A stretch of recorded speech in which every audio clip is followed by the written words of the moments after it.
What is going on, guys? Welcome to Greggles TV Daily, your source for daily tech news. Make sure you subscribe so you know what's going on in the world of tech. How is everyone doing? Hope you're having a fantastic day. Let's get the elephant out of the room, and that's Elon Musk potentially buying Twitter for like $48 billion. No, I mean, that is true, but potentially happening, but it's this. The hair. I shaved my head, yup.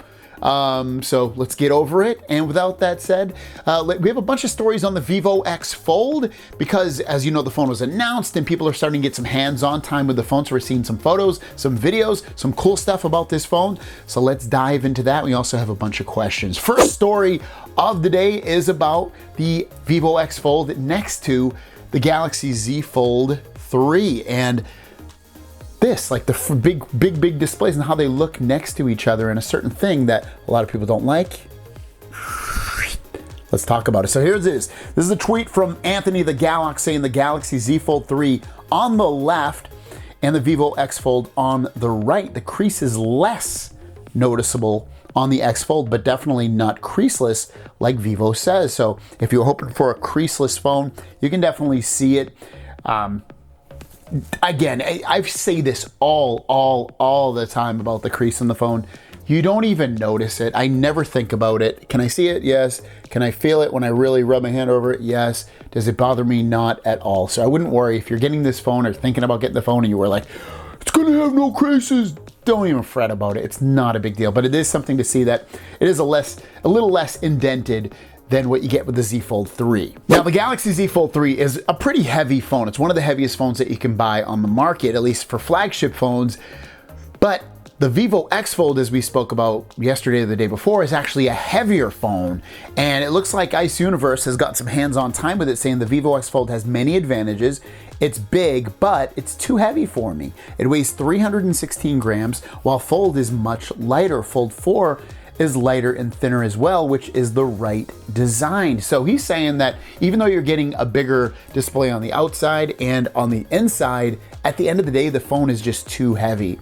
Now, I will be getting the phone, so I'll be happy to tell you if I feel the same way as he does.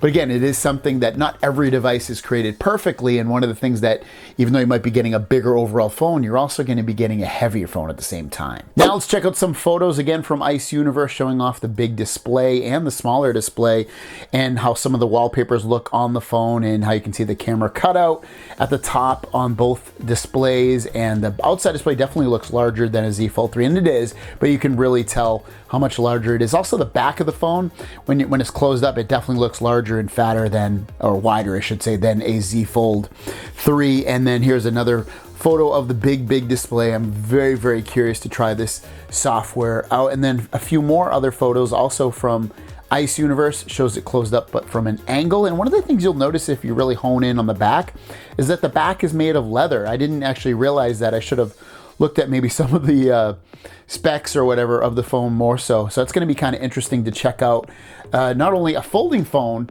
obviously, from another company that looks to be competing with Samsung in a lot of ways and beating it, but also having leather on the back of the phone. That's going to be quite interesting in how things will stick to it or not, and how it will look and how it will age over time, because I don't know if I like, I'm trying to even think if I guess I've had, wasn't like the Galaxy S or the Note 8 or 7 or 6 or something, Note 5 or something was leather. One of those phones was leather or made of pleather type material, and I don't know, I don't remember ever loving it. So I'll be curious to see how I feel about this. Obviously you can throw a case on the back to make it feel more traditional, but it is something that to keep note of, that the back of the phone is made of leather. There you guys go. That is your news for today. Your question of the day is, how do you feel about having the back of the phone be made of leather? I know some people buy leather cases, some people don't, but let me know. How would you feel if your phone was made of leather on the back here? Let me know in the comments down below. With that said, let's jump into the Q&A portion of the video and drop that beat. First question comes from Russell Barbie. Please, Greggles, when you tell us the now Vivo X cell phone or the Z Fold 4 will have a Series 8 Generation 1 Snapdragon processor, that's a general description. Series and generation are categories, not the specific chip processor. number, for instance, the Z Fold 3 already has a Snapdragon, he said 898, but that's not true. It is an 888 chip in it. So how much further can the Series 8 go? That series is already bumping up against 900. Would love to know exact chip number of the, I don't know what you mean by exact chip number, because that is what the chip is called. It's called the Snapdragon 8 Gen 1. So it's right now you have the 888 in the Z Fold 3. That's called the 8 Gen 1. So I don't know what you mean by that's not the real name, because that is the real name. Next up is from Travis saying, what's the best budget Samsung smartphone? So they make a lot of like A series and M series phones. I've never played with those phones. So I don't really have, I can't be like, oh, those are amazing. So for me to talk about a budget Samsung phone, it's really gonna come down to the fan editions or like the S22 or the S21, like the basic ones. And at that point, I would probably, if you're looking for a budget phone, we got my mother-in-law the S21 fan edition.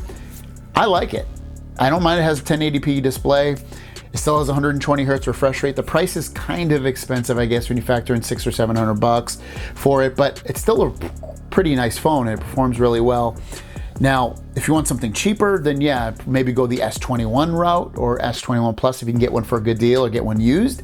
But otherwise, I don't know if I have a complete answer for you. Last question comes from Phil PJ Davis. Just saw your video on Wi-Fi share. How do you share a hotspot to a phone that doesn't have a SIM card? Can you do a video? How do you share a hotspot to a phone?